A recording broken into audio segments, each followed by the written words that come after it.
In building the engine for our '68 Camaro, we thought it fitting to replace the original 396 big block with another big block.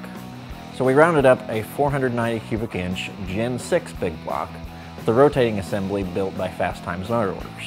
The 490 we got from Fast Times Motor Works features an Eagle 4340 forged crank with a 4 1/4 inch stroke. The rods are also from Eagle. They're 6.385 inch H-beams. It's got 30 over forged pistons, and it's all held together with ARP hardware. Once the motor arrived here, the first thing we did was install the Comp Thumpr Cam. The Thumpr is a really interesting cam and is designed to sound very aggressive but still provide good drivability. The cam we chose is the largest one for the big block, and it has 235 degrees of intake duration and 249 degrees of exhaust duration, and that's both at 50 thousandths lift. And that exhaust duration is what really gives it that choppy sound. Meanwhile, it's got a reasonably small lift. It's only 537 thousandths on the intake and 542 thousandths on the exhaust. At the size that this engine is, the lift is quite fitting for a street motor. It's not so crazy that you have to wind this thing out.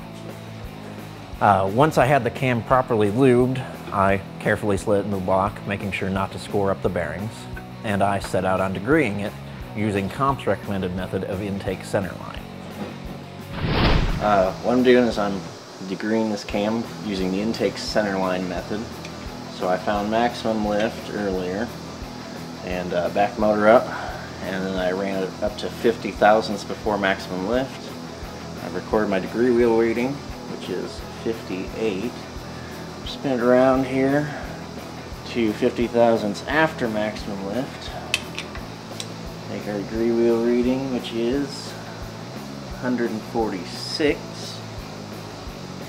Add the two numbers we got together, divide them in half, and that gives us our intake center line is at 102 degrees, which is correct.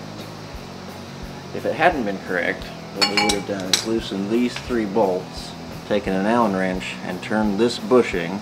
See, these little hash marks give you a rough idea of a degree. Turn it to advance or retard your cam to get it where it belongs. Tighten it back down and you're good.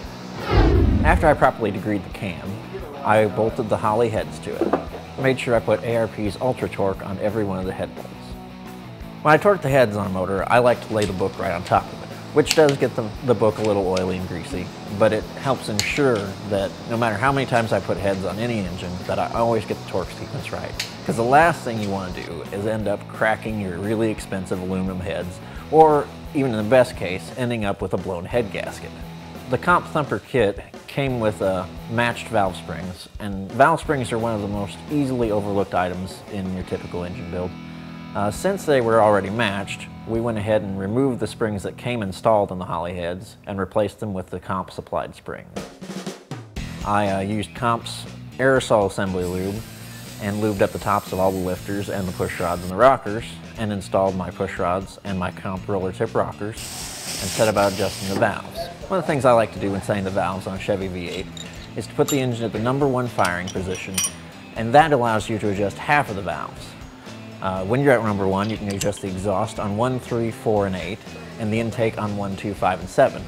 Then you only have to rotate the engine once to the #6 firing position, and then you can do the exhaust on 2, 5, 6, and 7, and the intake on 3, 4, 6, and 8. I went ahead and installed the timing cover, and I started the process of setting the sump depth.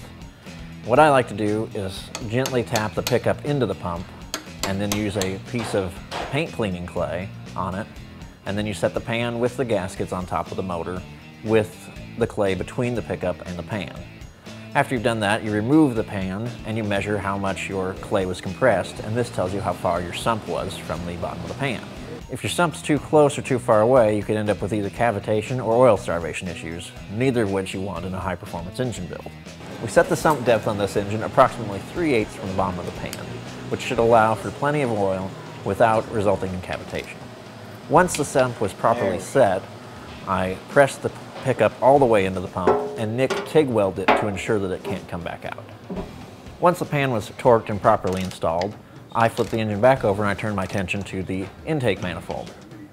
We used a Weiand Stealth intake And one of the things you always got to look for when installing an aftermarket intake and aftermarket heads on a freshly machined motor is to make sure your bolts line up, because if the block's been decked or one of these aftermarket parts is just a little bit off, those bolts may not properly line up. Once I was satisfied that the bolts lined up, I took the intake back off the motor and I started to prep it for paint.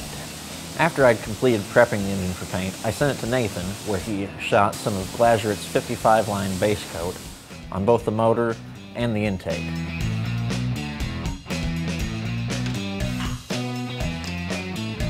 With the engine all screwed together, the next chapter will be the installation of the Vintage Air Front Runner Serpentine drive system.